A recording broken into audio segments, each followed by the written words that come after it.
Brought to you by V-Guard.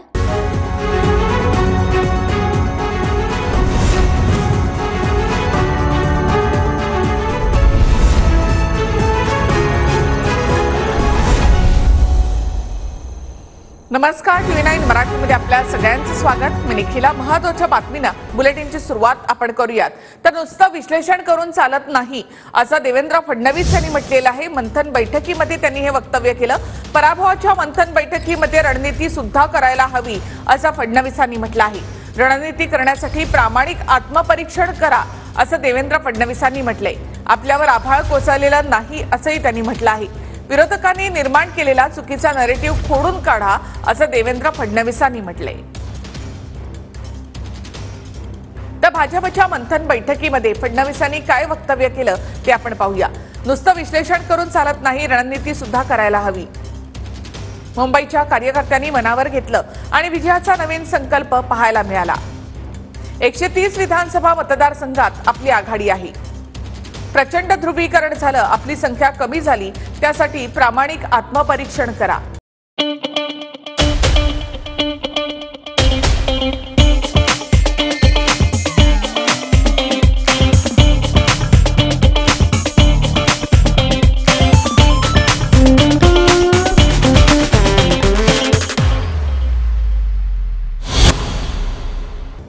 आपल्यावर आभाळ कोसळलेलं नाही, विरोधकांचा नरेटिव्ह खोडून काढा.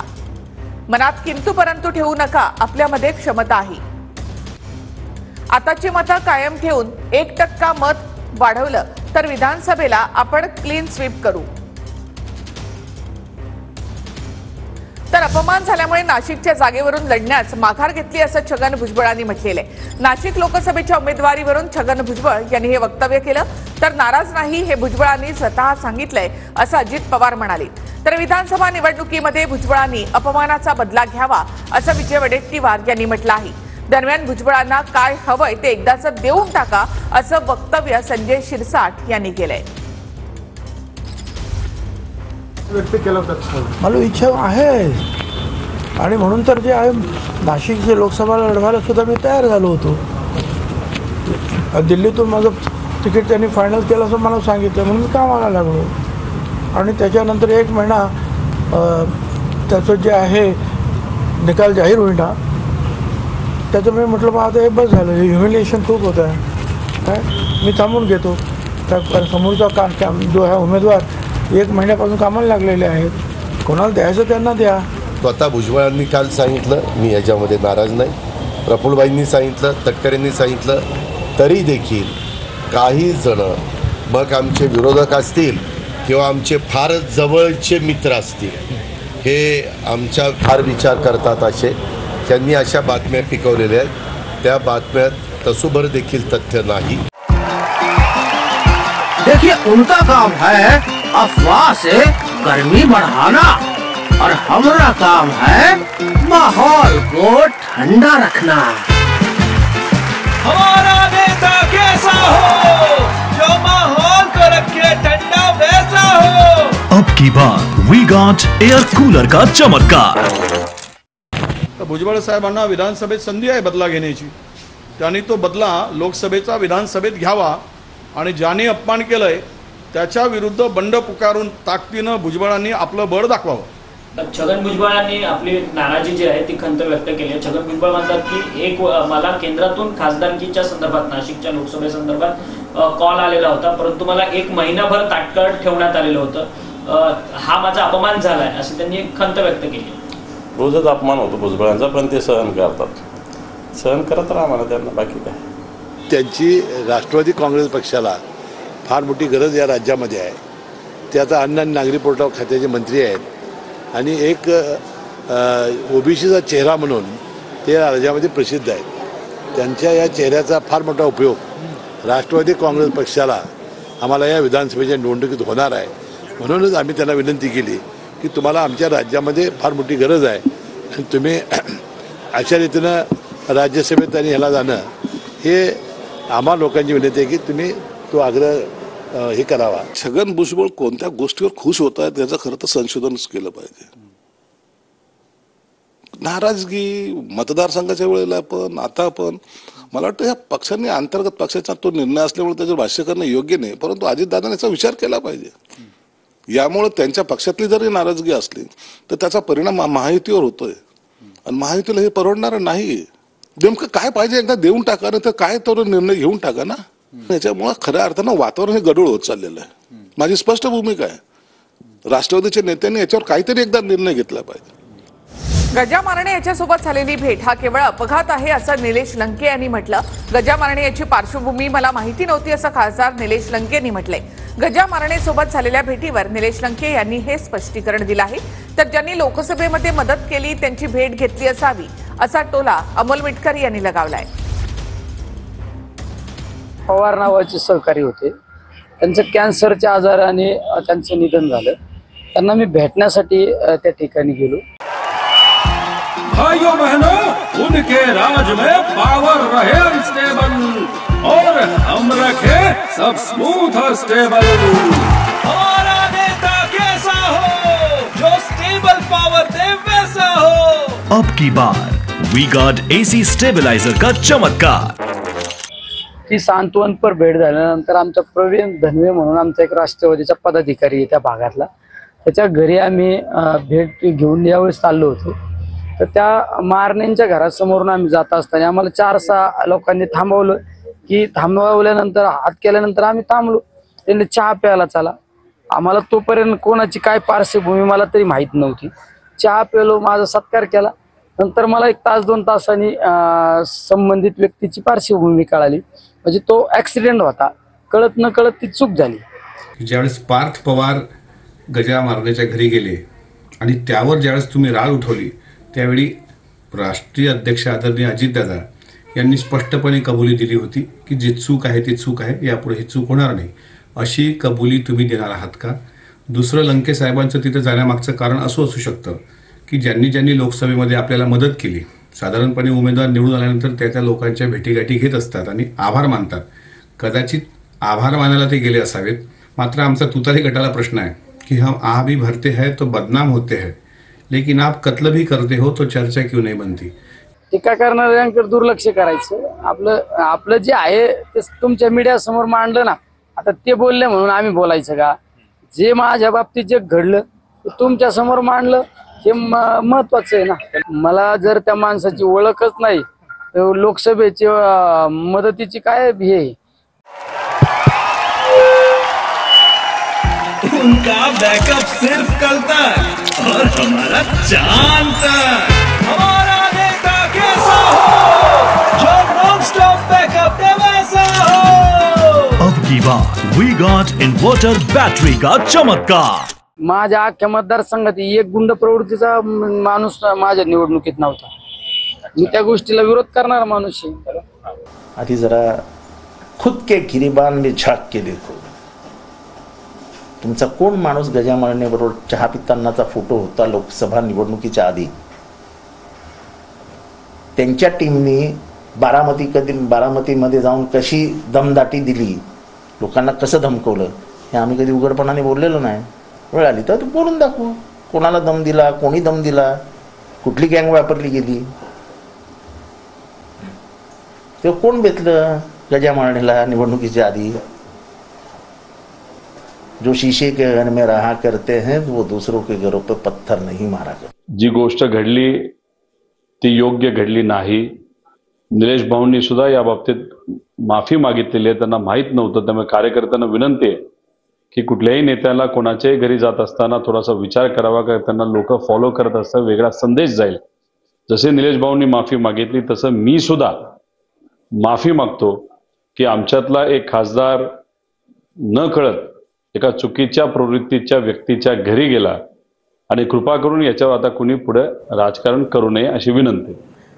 फेक नॅरेटिव्ह वारंवार चालत नाही असं देवेंद्र फडणवीसांनी म्हटलं. विरोधकांना सांगतो वी विल बाउन्स बॅक असं फडणवीसांनी म्हटलंय. महाराष्ट्रामध्ये we are down but we are not out असं फडणवीसांनी म्हटलेलं आहे. तर आम्ही फक्त फडणवीस आणि मोदींचा खोटारडेपणा लोकांसमोर आणला असं संजय राऊतांनी म्हटलं आहे. फडणवीस राज्यातल्या राजकारणामध्ये विलन आहेत असं राऊतांनी म्हटलंय.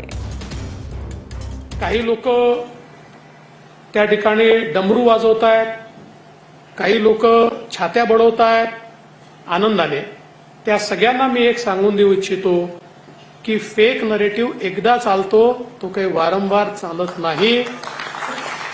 We will bounce back.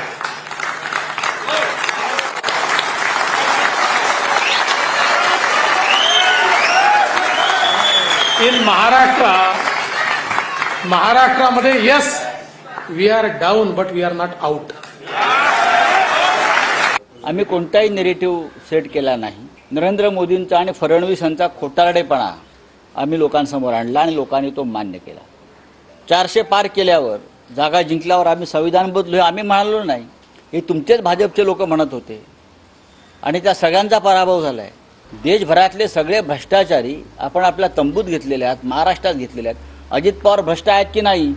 Eknath Shinde बरोबरचे 40 लोक भ्रष्ट आहेत की नाही?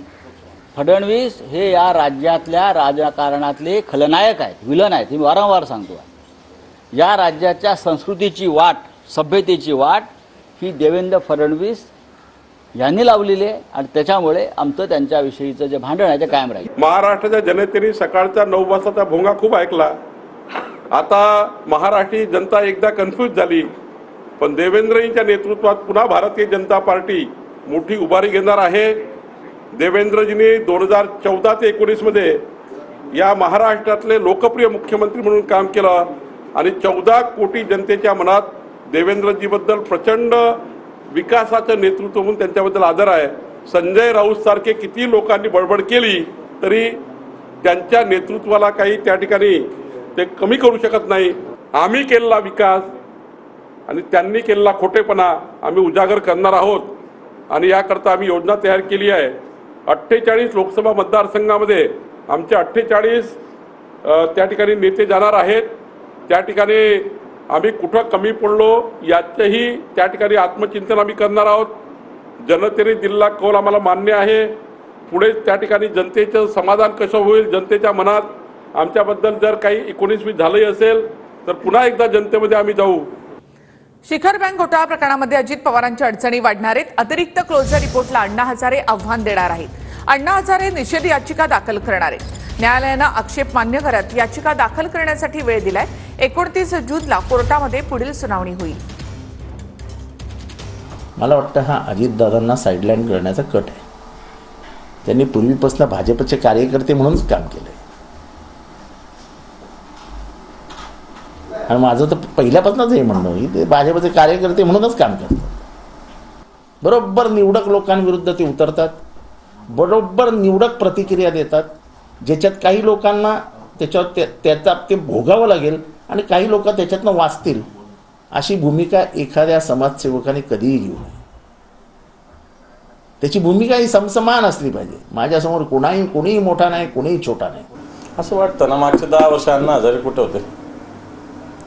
भारतीय जनता पार्टीच्या अनेक नेत्यांच्या वेगवेगळ्या भूमिका आहेत. भारतीय जनता पार्टीचे अनेक लोक वेगवेगळ्या भ्रष्टाचारात गुंतलेले आहेत. या महाराष्ट्रातले जे सरकार आलेलं आहे, आमच्यातून गद्दारी करून गेले लोक, किती भ्रष्टाचार आहे या सरकारमध्ये, याच्याकडे लक्ष नाही आहे. ठीक आहे, आम्ही भूमिका घेतो, आमच्या भूमिका काही जाणार राजकीय वाटतात, पण प्रत्यक्षात बघितलं तर मोठ्या प्रमाणावर अनागोंदी माजलेली आहे. पण मला असं वाटतं काही विशिष्ट लोकांना टार्गेट करण्यासाठी अण्णा हजारे भूमिका घेतात की काय, अशा प्रकारची शंका जनतेला निश्चित आहे. अण्णांना भरपूर काम आहे. आम्ही अण्णांचं अभिनंदन करतो की फक्त एका शिखर बँकेपुरतं बघू नका. महाराष्ट्रात घोटाळे आहेत. घोटाळ्यांचा पाऊस सुरू झालेला आहे. प्रफुल्ल पटेल यांची 150 कोटीची प्रॉपर्टी जी ईडीने जप्त केली, इक्बाल मिर्ची आणि दाऊशी संबंध आहे म्हणून, ती प्रॉपर्टी भारतीय जनता पक्षाला पाठिंबा देताच मोदी आणि शहांनी त्यांना परत दिली. हा सगळ्यात मोठा घोटाळा आहे. अण्णा हजारे यांनी रामलीला मैदानावर जाऊन त्या संदर्भात आवाज उठवायला पाहिजे. आम्ही सगळे त्यांच्याबरोबर उपोषणाला बसायला तयार आहोत. क्लोजर रिपोर्ट जेव्हा यंत्रणांनी दिला, एसीबीने दिला असेल किंवा दुसऱ्या कुठल्याही यंत्रणांनी दिला असेल, तो काहीतरी तपास करून तिची कागदपत्र पडताळून काहीतरी निष्कर्षापर्यंत आल्यानंतर दिला असेल. समजा त्याच्यावरती कुणाचं समाधान झालं नाही मान्य अण्णा हजारे साहेबांचं, आणि ते तुम्ही म्हणताय तसं जर काही चॅलेंज करणार असतील किंवा ते त्याला हे घेणार असतील, कोर्टामध्ये दाद मागणार असतील, तर सरकारची भूमिका, सरकारकडे जी कागदपत्र आहेत, सरकारकडे जी अहवाल आहेत, त्याप्रमाणे सरकार आपली सरकारची भूमिका न्यायालयासमोर मांडेल. संभाजीनगरचा पालकमंत्री शिवसेनेचा राहील असं मला वाटतं, असं अब्दुल सत्तार म्हणाले. पालकमंत्री पदाबाबत शिंदे आणि महायुती निर्णय घेतील असंही सत्तारांनी म्हटलंय. तर योग्य वेळी मी रावसाहेब दानवेंच्या पराभवाचं उत्तर देणार असं सत्तारांनी म्हटलं आहे. सत्तार साहेब, छत्रपती संभाजीनगरचे पालकमंत्री संदीपान भुमरे यांची खासदारपदी निवड झाल्यानंतर आता या संभाजीनगरच्या पालकमंत्रीपदी कुणाची वर्णी लागणार अशी चर्चा आहे आणि त्यात तुमचं नाव चर्चेत आघाडीवर आहे. नाही, खरं म्हणजे सन्माननीय पालकमंत्री म्हणून मुख्यमंत्री महोदय ज्याच्यावर जबाबदारी देतील ते संभाजीनगरचे पालकमंत्री होतील. शेवटी मुख्यमंत्र्यांना राज्य चालवताना, पक्ष चालवताना अनेक अडचणीतून मार्ग काढावा लागतं आणि मुख्यमंत्री महोदय जो निर्णय घेतील तो पालकमंत्री होईल. सध्या रावसाहेब दानवे यांचा जालना लोकसभा मतदारसंघातून पराभव झाल्यानंतर ते तुमच्यावरती बेछूट आरोप करायला सुरुवात केलेली, त्यांनी काय उत्तर आहे तुमचं? हे योग्य वेळी मी ते उत्तर देईल. या पराभवाला तुम्हाला जबाबदार धरण्याचा हा प्रयत्न वाटतोय का तुम्हाला? मी सर्वसामान्य एक कार्यकर्ता आहे आणि मी इतका मोठा पुढारी नाही आहे की राज्यामध्ये किंवा देशामध्ये किंवा लोकसभेमध्ये कोणाला पाडण्याची ताकद माझी नाही आहे. परंतु काही लोक मला तितका शक्तिमान मानत असेल तर ते त्याचा धन्यवाद मानायला पाहिजे. कॅमेरामन अमित आडेसोबत दत्ता कानवटे, TV9 मराठी, छत्रपती संभाजीनगर. आणि आता महत्त्वाची बातमी आपण पाहूया. हातात होतं तेव्हा पवारांनी आरक्षणासाठी काही केलं नाही. आता पवारांनी आमच्या आंदोलनाचं नेतृत्व का करावं? मराठा आरक्षणावरून मनोज जरांगे यांचा शरद पवार यांच्यावर निशाणा. आता दगाफटका होऊ देऊ नका, नाहीतर 4 ते 5 समुदाय एकत्र येऊन विधानसभा निवडणुकीमध्ये उतरू, जरांगेंचा सरकारला पुन्हा इशारा. सोलापूरमध्ये सकल मराठा समाजाचं आंदोलन. मनोज जरांगे पाटलांच्या मागण्या पूर्ण करण्यासाठी मराठा समाज रस्त्यावर. मी निवडणूक लढवतो म्हणून मला बी टीम म्हणतात, वंचित भाजपची बी टीम नाही, उत्तर देऊन थकलो, प्रकाश आंबेडकर यांचं विधान. सांगली लोकसभेमध्ये माझ्याबाबत गैरसमज पसरले, मात्र सांगलीमध्ये आम्ही आघाडी धर्म पाळला, जयंत पाटलांचं विधान. राजर्षी शाहू महाराज शिष्यवृत्तीमध्ये जाचक आणल्या, मनुस्मृती डोक्यात गेल्यावर काय होतं याचं उत्तम उदाहरण. राजर्षी शाहू महाराज शिष्यवृत्तीमधील अटींवरून आव्हाड संतापली. राज ठाकरे जुलैमध्ये महाराष्ट्राच्या दौऱ्यावर जाणार असल्याची माहिती. विधानसभा निवडणुकीच्या पार्श्वभूमीवर महाराष्ट्र पिंजून काढणार. विदर्भात भाजपचे आमदार विधानसभा निवडणुकीच्या कामाला लागले. लोकसभेमध्ये दुरावलेल्या मतदारांना परत आणण्याचं आव्हान.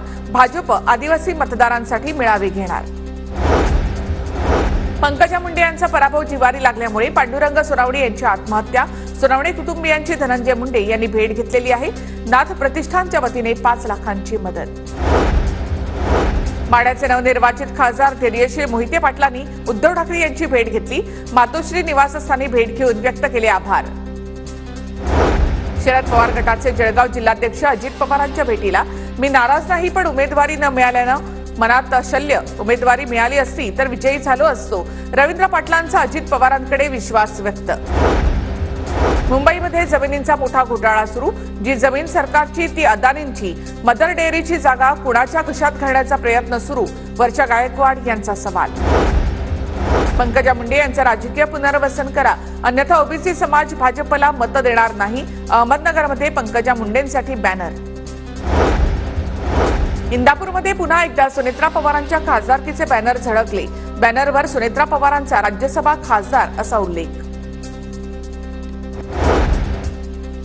एक छोटासा ब्रेक आपण इथे घेऊयात, लगेच परत येऊया. Brought to you by V-Guard.